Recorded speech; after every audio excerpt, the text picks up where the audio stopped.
What's going on, YouTube? We do it all back with another video. Got a 2008 GMC Yukon Denali XL, and on the dash it has a service suspension light. So I've done some research on these trucks, and this is normally tied to the air shocks. Now this is a two-wheel drive, so if you have a four-wheel drive, should be pretty much the same procedure. A lot of people say wheel sensors, but if you have wheel sensors, your traction control light should be coming on also. So that's just something to look for. The service suspension light, like I said, normally has to do with the rear shocks, the air pump, or this relay right here. I don't know if you guys can see this relay right here. Let me grab a light and I can show that to y'all. I've already got the tire off because on this truck itself, the problem is going to be the rear air shocks, and we're going to replace those. So we'll get to that in a sec, but I'll show you this relay. And on some of these trucks also, the master cylinder has also been known to cause that light due to the ABS. But looking right here, see if you guys can see right here. That relay is the relay that runs your air pump and all that other good stuff. So if that relay is bad, then your air suspension won't work. But on this truck, being that it has the miles that it has, first thing I did was go back and check the shocks. And as I thought, these rear shocks are done. As you can see, the bladders are busted. Up here where it plugs in, sorry, you know how we do. Up here where it plugs in, you can see this is just shaking, so the metal's been busted. And they've been out for a while, so we're also going to go ahead and replace the pump, which is back here. Went on eBay and ordered these shocks from Suncor.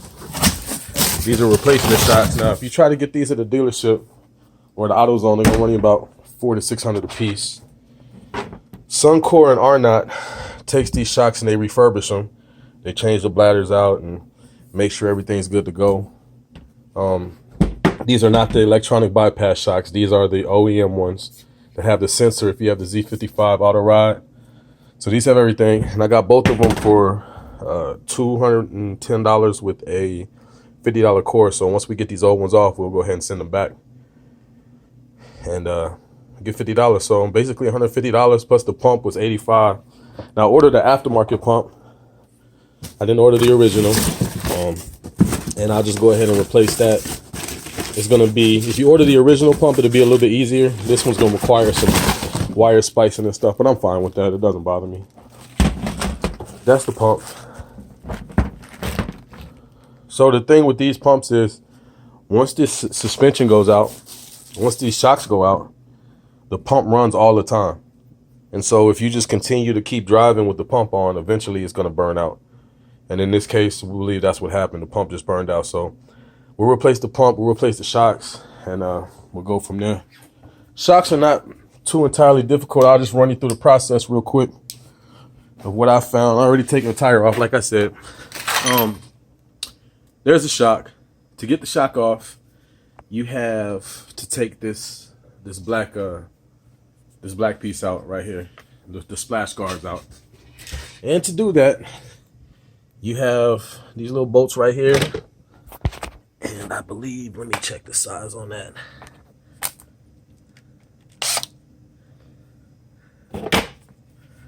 They are, okay, let's just do this the easy way. They are 9/32 bolts. So 9/32, there's I believe 3 or 4 of them. You take those out, and then you just take the little black clips out. So we'll just go ahead and point everything out. You got 9/32, black clip,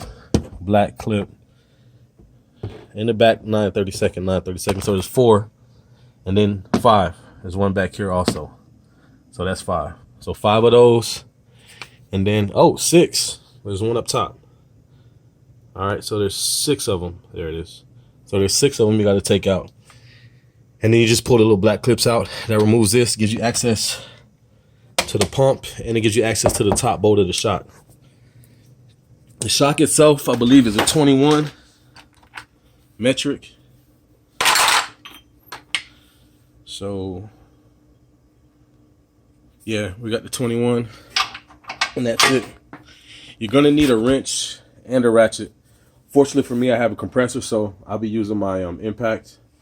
But if you use a 21 wrench and an impact just to hold the bolt so you can take the nut out, that'll work. You need to go ahead and support the axle, because once you release the tension off the shock, the axle is going to drop. So when you put your jack stands under, make sure you don't put them under the trailing arm. Make sure you put them under the frame so that you're not restricting that from coming down. And then go ahead and put your jack back under the axle, under the bell housing. I said bell housing, I'm sorry. Put it up under the rear axle to support it. That way it doesn't fall. And then that way, when you pull the shock, you can adjust it as need be. And I'll do that right now. We'll be back. Alrighty, so I've got the rear axle supported. As you can see, I got my jack under there. Got it right under there, supporting the axle. So now what I'll go ahead and do is I'll pull this cover off. Hey, we don't have no fancy tricks or nothing like that. We try to do everything as if you were in your garage doing it by yourself. So I don't have no special cameras or tools. But we'll get this done. There's 1,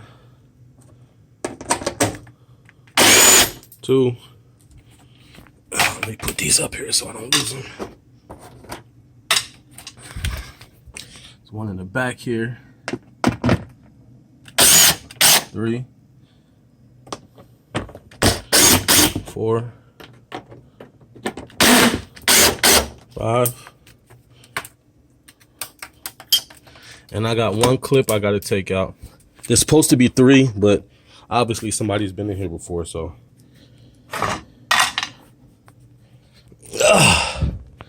We got this last one right here. All right. So yeah, we got our other clip here. That one out. So I'm gonna go ahead and remove this piece here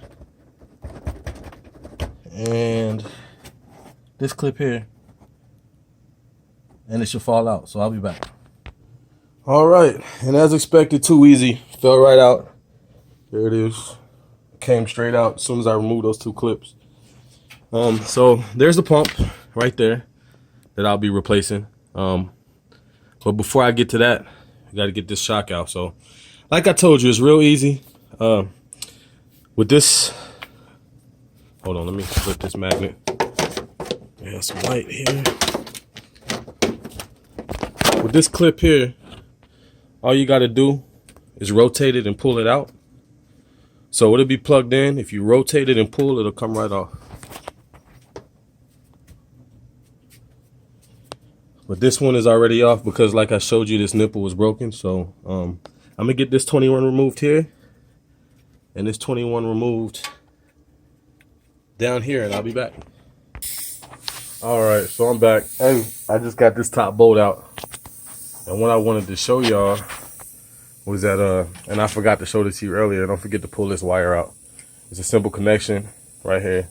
Just lift back and pull it out. And then I told you somebody's been in here before. You can see they tried to fix this to no avail. But it doesn't matter because it wouldn't have worked anyway with this bladder broken. So I'll get this bottom bolt out and then we'll go from there. I'll be back. All right, I'm back. Hey, just wanted to point something out when you're taking this bottom bolt out from down here. These brake lines back here, you just got to move them out the way. Just kind of move them up or down. To access the back of that bolt, if you're using a ratchet, if you're using a wrench, you're fine. But if you're using a ratchet, it will be in the way. Anywho, okay, so this is where I said, you know, to support the axle. Because if I didn't support it, I wouldn't just be able to take that out like that. Or it would drop as soon as I release that bolt. It would be tough to get that bolt out. So there's a shock, and as you can see, like I told you, it's separated from the bladder. Here, I'll put it next to the new one so you can see what I'm talking about.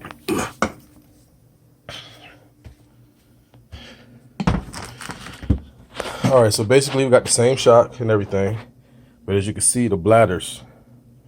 So basically anytime air went in it, coming straight out.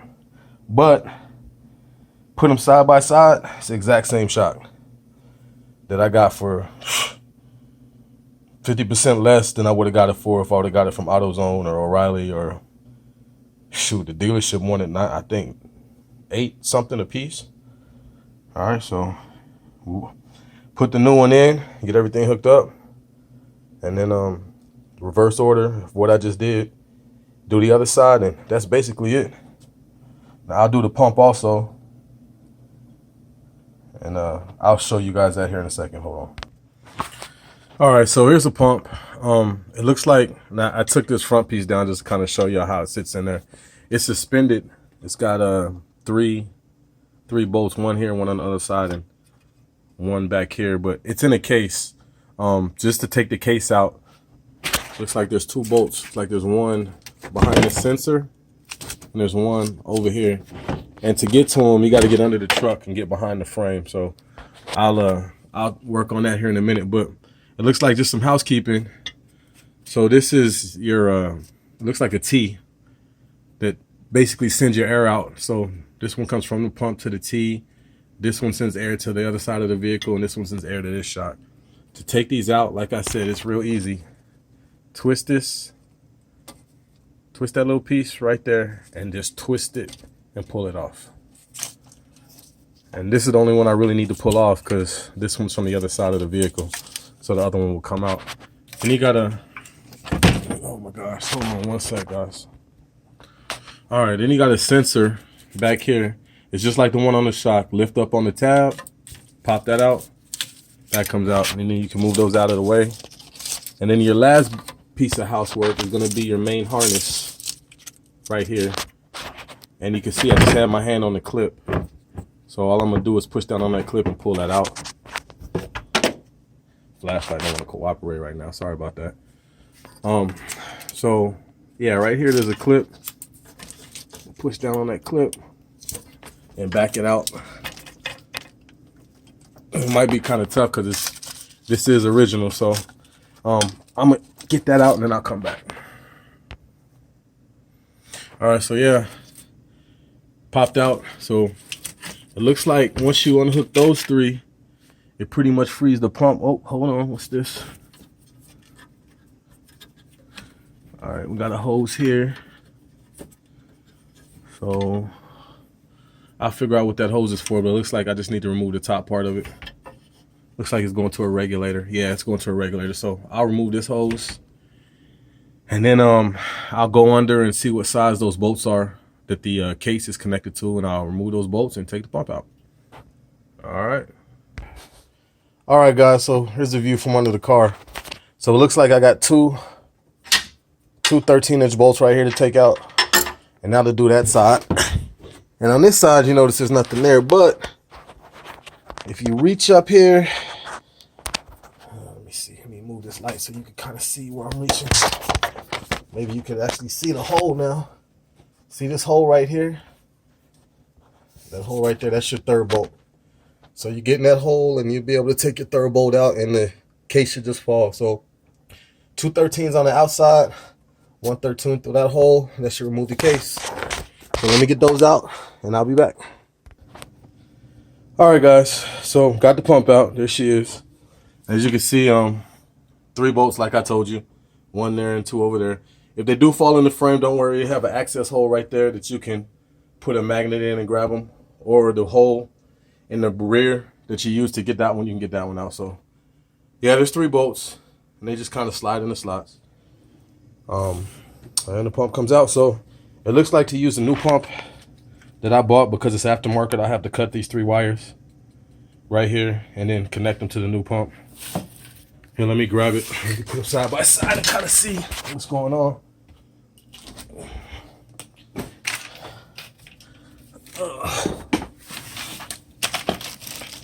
So side by side comparison. All right, we're gonna. This is actually the dryer. This is the dryer, and that's the sensor. The pump is down here. Had to just kind of figure that out, but yeah, they look the same. I'll reuse the dryer that's on there And it came with some tools to kind of put in there to clean everything out. To release the pump, it looks like you got 1, 2, 3. So they look like star keys. I'm not sure what size, but they look like star keys. And like I was telling you, this aftermarket pump just came with the wires. So I'll have to cut this here, and it's fine with me because I'm not going to use it anyway, because this pump's going in the trash once I'm done. So I'll cut this harness and splice it into the new pump, put it back on, and pray for success. So yeah, that's basically it, man. If you got that service suspension light on, like I said, start with the relay up front. Well, actually, I would come back and just look at your shocks and make sure they're not torn or anything like that. But if they're not, then you can look at the relay, or you can look at this pump. This is a 2-wheel drive model. 4-wheel drive models, you got to look at the master cylinder, because that controls the ABS, which is tied into all of this stuff. If the wheel sensors go out, normally it'll trigger the on the 2-wheel drive models anyway. It'll trigger the what's that thing called? StabiliTrak. It'll trigger that. So normally that'll be an indicator if one of your wheel sensors are out. Oh, and be careful. Right back here, there is your wheel sensor connection. Let me see if I can get this camera up in there. It won't fit. Okay, it won't fit, but there's your wheel sensor connection back here, and it is possible that when you stick your wrench or ratchet up in there that you can disconnect that. So just be careful with that. Other than that, man, it looks to be pretty much simple. So you have any questions, hit me up. Thanks for watching. Appreciate everybody that subscribed to the channel and is keeping us going. Your comments are greatly appreciated because they not only help me, but they help the community. I'm just a guy that doesn't like to pay people to do stuff for me, so I figured I'd share it with you guys. So yeah, man, we do it all. You got any questions, let us know, and subscribe. And thanks for watching. Peace.